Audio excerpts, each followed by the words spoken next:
primer lugar, quiero consignar mi indignación y mi preocupación por lo ocurrido ayer en Aguadilla y la esperanza algo débil de que no termine en otra concesión de impunidad a quienes son responsables de la violencia contra manifestantes ahora bajo el palio de organizaciones privadas armadas. Dicho esto, quisiera hablar en este turno inicial de un proceso de privatización que en Puerto Rico ha estado pasando por lo bajo. El año pasado, durante una vista de la Comisión de Hacienda presidida por el senador Zaragoza, en el curso del interrogatorio al director ejecutivo del Centro de la Recaudación de Impuestos Municipales, del CRIM,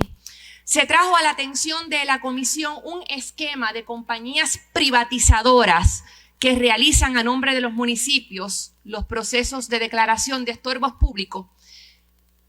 en el que esas compañías presentaban facturas sospechosamente uniformes, siempre de $10,000, por los gastos en los que habían incurrido en el mantenimiento de esas estructuras abandonadas. Este esquema se da al amparo de las facultades que se le concede a los municipios a través del Código Municipal, donde, según se declara en la ley, con el fin de proteger la seguridad y salubridad en las comunidades, se permite que los municipios, aquellas estructuras que no están aptas para ser habitadas por los seres humanos, a través de un proceso que debería ser muy meticuloso y cuidado, se emite una declaración de estorbos públicos que eventualmente permita que el municipio, utilizando su poder de Estado, reclame el derecho de comprar mediante la vía de la expropiación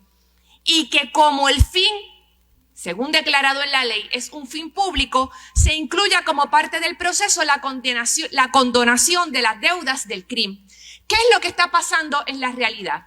Los municipios han contratado en particular con 2 empresas privadas. Esas empresas privadas van por los municipios, consultan con adquirientes interesados, identifican las propiedades de mayor valor de reventa, inician un proceso ficticio de declaración de estorbo público, alegando que tal o cual propiedad no puede ser rehabilitada, hecho que no es correcto en muchas de las ocasiones, tramitan la exención o la condonación de las deudas del CRIM y terminan adquiriendo estas propiedades, revendiéndolas, partiendo además de tasaciones que en muchos casos son extrañamente favorables a los intereses de estas compañías privatizadoras. Se han dado casos en algunos municipios de propiedades en que la diferencia entre la tasación del que busca expropiar y la tasación realizada por otras entidades independientes para otros fines, la segunda tasación puede llegar a multiplicar por 7 el valor que le adjudican estas compañías contratadas por los municipios. El resultado en algunos casos es tan extremo que cuando se junta la tasación falseada, las famosas facturas uniformes de $10,000 aquí, $10,000 allá, la condonación de las deudas del CRIM, hay compañías que han pretendido adquirir propiedades en zonas urbanas por $2,000, por $3,000, por $5,000, inmuebles cuyo valor en el mercado es muchísimo, muchísimo más alto. A los fines de que se documente y se investigue esta situación, estoy presentando en el día de hoy una resolución de investigación junto con la propuesta de revivir un tema que trabajé con mucha intensidad en el pasado, y es la declaración de utilidad pública para fines de expropiación por parte del Estado.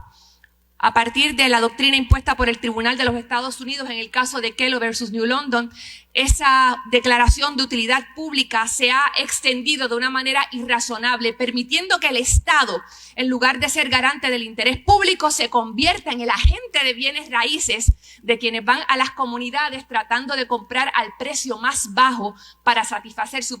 propio interés pecuniario. Interés público para todo fin de expropiación debe ser solamente aquel que redunde en el bienestar de las comunidades, en el mayor bien común, y no en que el Estado se convierta en el títere de los que buscan llegar a las comunidades más vulnerables para sacar el mayor provecho económico.